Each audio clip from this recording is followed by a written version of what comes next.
Greetings 4-plussers and YouTubers to Battle Report 23. It's my second game of our Planetary Empires campaign for week 6. The Dark Angels will have 150 extra points due to the tile difference. John's Dark Eldar have 12 tiles and I only have 9 tiles. The Dark Eldar own the purple territories and I am green. Earlier in the day, the Dark Eldar took a command bastion in the upper right, marked with the big purple star with the yellow outline there from the Chaos Space Marines. Tensions have been growing along our border with the Dark Eldar.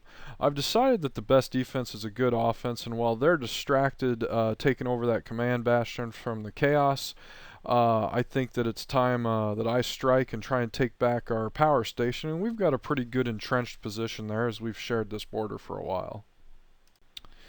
We're playing the Relic mission with Vanguard deployment. We did random terrain, and it turned out pretty ugly for line of sight for me from my Aegis. But you know, that's part of the game, and I actually appreciate the strategy that John used in deployment of the terrain, and I use it too. Terrain is part of the strategy when you're doing random terrain, and I think it worked out well for both of us. I mean, you can see it's a lot of line of sight for blocks for him, and you know, I try and put some open areas and some basically lanes of death where I can have them. So it works out pretty well. Dark Eldar are huddled behind a large line of sight block, some ruins. It's going to be night first turn, but with, you know, improvisers on the librarians and lots of searchlights in my army, night isn't always enough to save your butt. John has 2 Ravagers, a Talos that's hiding in the ruins, 2 Venoms. The one on the right has Witches, the one on the left is holding Warriors. There are also 4 Raiders. The 3 that are side by side behind the ruins have Warriors with Splinter Racks in them, and the 4th Raider has the Warlord and a cadre of Grotesques. All the vehicles have Night Shields. The Dark Angels have brought a Devastator squad with 4 las cannons. You guys are probably getting used to seeing that. A couple Librarians. 3 tactical squads, which I've broken into combat squads, basically missile launchers on one side and flamers inside of 3 of the 4 Las-Plaz Razorbacks. I've deployed behind my Aegis defense line to represent my entrenched position, and I've got a small unit of Terminators in reserve with a Cyclone missile launcher. There's no stealing of the initiative, so Dark Eldar go first. Everything spreads out. Raiders with the Warriors kind of sit back. They don't want to get blown up right away. The mission is really going to be won on the backs of our troops. What's probably going to happen is one of us will get first blood, and then what's going to happen is we're going to go for the Relic, because that's how you're going to win this game, is hold it at the end. In the shooting phase, Talos and a Venom combine to kill a Devastator. The Ravagers shoot at 2 different Razorbacks, and they each score a glance. I did save 1 penetrate, I believe, thanks to the Aegis. It was just kind of some bad shooting overall.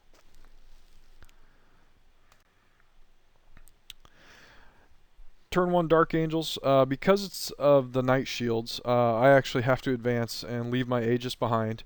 Well, not just because of the Night Shields, it's because of Night Fight. I need to advance and leave my Aegis behind to get within 36 so I can do some shooting. My Dreadnought moves out of the ruins, but he's not actually going to have line of sight to anything this turn. One of my Librarians perils himself, first cast of the game on his Prescience, but the other Librarian has Prescience, and then the other powers that I have are Misfortune and Perfect Timing. Misfortune's really not going to come into play this game. Nothing's going to get close enough to use it initially, and Perfect Timing is it's going to be up, but I don't think it has a major impact on this game. Excuse me. My Terminators strike in the backfield, spot on. They're probably doomed, but hopefully we can make their sacrifice worthwhile. Again, my strategy on this game is I need to get rid of those troop transports. In the shooting phase, the Las-Plaz Razorbacks hang a glance on the Ravager and a Raider with the Warriors in it, and then the Terminators split their fire and explode the Venom with Cyclone missile launchers and finish off the Raider with a couple more glances from their Stormbolters.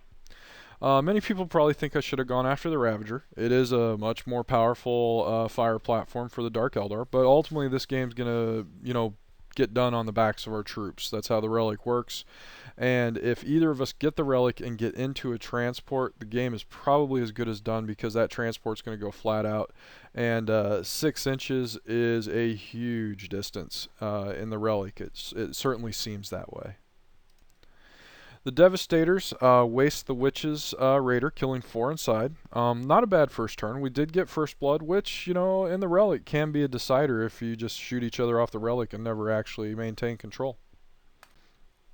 Dark Eldar turn 2. The Raiders, the Raiders with Warriors in them, and the Warlord converge on the Terminators. The Ravagers adjust their position for some more shooting.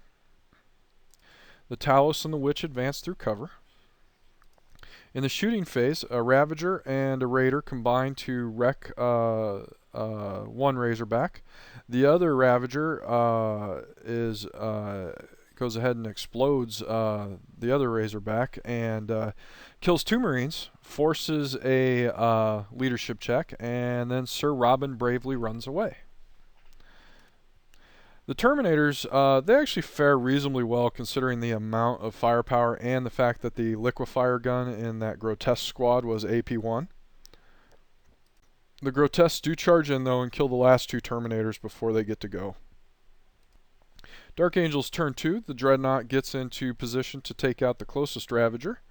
The Razorback advances, and the thought that I had in my head at this point was pull up behind the rock, dump out my guys, get the relic, and then try and screen them with the Razorback. One problem. Notice there's nobody standing on top of that Razorback that I move forward. Yeah, that's my one empty Razorback in the army that was bought as part of my Devastator squad, so momentary lapse in concentration there. Hopefully it doesn't hurt me too bad. In the shooting phase, the Dreadnought explodes the Ravager, and the Devastators hang a wound on the Talos. Turn 3, Dark Eldar. Warlord and his Grotesque get back on their Raider and move into cover. Warriors step back out of line of sight of the 3 missile launcher combat squads way over in the corner. And the remaining 2 Raiders with the Warriors advance towards the Relic. The lead Raider actually dumps his Warriors off, and they do seize the Relic this turn. The Talos is getting closer to the Devastators, and you can see in the upper left corner that crowd of Warriors around the Relic. They're the ones that seized it. In the shooting phase, not much happens. The Warlord and the Grotesque's Raider flat outs, and it hides behind the rock. It looks to me like basically what he's going to try and do is the Warriors are going to try and get away with the Relic, hop on their transport next turn, and the Grotesques and the Warlord are going to basically cover their escape by trying to stop me from getting to them. Question is, can I stop this from happening?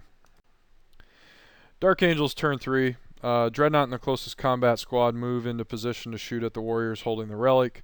The 2 of them combine to kill 7 Warriors and do just enough damage to make them drop the Relic. The Devastators go ahead and shoot the Raider in the hopes that I'm going to get an explosion, but we end up actually just killing it or just wrecking it, so no explosion, no luck there. Dark Eldar turn 4. The Talos has a pretty easy charge now on the Devastators in those ruins. The Warriors and the last Raider carrying Warriors advance to try and secure the Relic again. The 3-man remnant squad from the Venom climbs up into the ruins to provide some cover fire for them. The Warlord's Raider moves forward and dumps off its cargo, and they prepare to charge the closest Marines to the Relic. In the shooting phase, the last Razorback carrying Marines is exploded, and 2 Marines die, but they don't get pinned and they've passed their leadership test. In close combat, the Warlord and the Grotesque easily kill those 5 Marines. I think I got to go with like maybe 1 or 2 Marines. The Talos declares his charge, and I only get 3 hits and realize this is with prescience, so I've got 4 las cannons and a few bolters in there.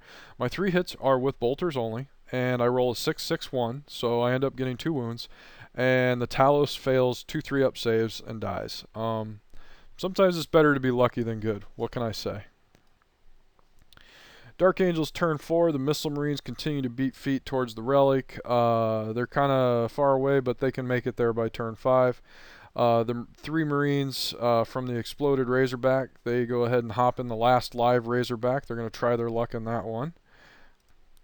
In the shooting phase, the Devastators and the Dreadnought shoot the last 3 warriors off the relic. And the missile squads run to make sure that we're going to get close to that relic in turn 5 in case there's Dark Eldar on it, which I expect there will be. Dark Eldar turn 5, the next warrior squad moves up to claim the relic. The Ravager drops back to harass the Dreadnought. Be it luck or destiny, this is the longest I think I've ever had a Dreadnought survive in 6th edition. But the Ravager only manages to get a single glance on the Dread. The final Razorback that's out of frame is exploded by the remaining 2 Raiders, pinning the 3 guys inside. So turn 5 Dark Angels, there's a lot happening here, so we'll just start at the bottom. The only movement we had was the Missile Marines shuffled around a bit to get within charge range of the warriors holding the relic. So let's start at the bottom. First thing that happened was the Icarus Las Cannon and the missile squad that hasn't moved all game take a crossboard shot, and they managed to get a couple of wounds on the Warlord's Raider and wreck it. Move up a little bit. That blue arrow represents that closest missile squad moving up to get a charge. The next one is a big explosion. The Devastators shot the Raider, and we got what we wanted. We got a 5-inch explosion out of it, and it killed 4 guys in that, or actually a couple guys in the back squad, and probably like 4 or 5 guys in the front squad. And that actually caused them to drop the relic. Then the Dreadnought shot at the back squad of warriors there and killed a couple more. So we got 4 guys out of 10 killed in that back warrior squad. And then the front warrior squad, when all the shooting was said and done, there was 1 guy left, and he didn't break. My Marines charged him, killed him, and then consolidated to where you see him now. Let's see here. If the game had ended last turn, it would have been a tie. But it didn't. It continued on to turn 6. The Warlord and his Grotesque set up an easy charge on those Marines that were pinned last turn. The Ravager moves to continue shooting at the Dreadnought. In the shooting phase, the Warriors shoot the Marines that are closest to the relic, and that's a good call, and they kill 1. The Ravager shoots the Dread off the board and manages to glance it again, but I think this was actually a critical mistake, and it may have cost John the game. I'm not really sure. It's hard to say looking at the picture, but if that Ravager had shot at those Marines and killed 3 of them, I'm not entirely sure that the furthest back Marine is within 6 inches of the relic to grab it. So anyhow, you guys will see here in the next couple slides. Overwatch manages to take down a single Grotesque. Look how studly those Marines are. We're not even looking at the guys that are about to kill us. The Warlord and his Grotesques charge in. They do kill 2 Marines. That last Marine does survive, and he sticks it out. Turn 6 Dark Angels. I move to capture the relic, and I do. We do a quick check for end of game, because if the game's going to end, there's actually no reason to play out this turn. I have John roll it, and the game does end. So the Dark Angels win it 4-1. Relic plus First Blood versus Linebreaker. The mission was successful. Power Station is ours. It feels good to take some territory. I've had a couple of wins here in the last couple weeks where I haven't taken any territory, so this is kind of a nice change of pace for me. Hopefully it's the beginning of a trend. The Dark Eldar are still the most dominant force on the planet, but I put them on notice. Thanks, John, for another well-fought and very close game. Thanks all for watching. We expect to have this campaign wrapped up about the time the new Space Marine Codex comes out, and hopefully I'll be bringing you another campaign. There's some rumblings of possibly a Crusade of Fire or a Badab campaign. But either way, I hope to bring you lots more quality videos. Thank you.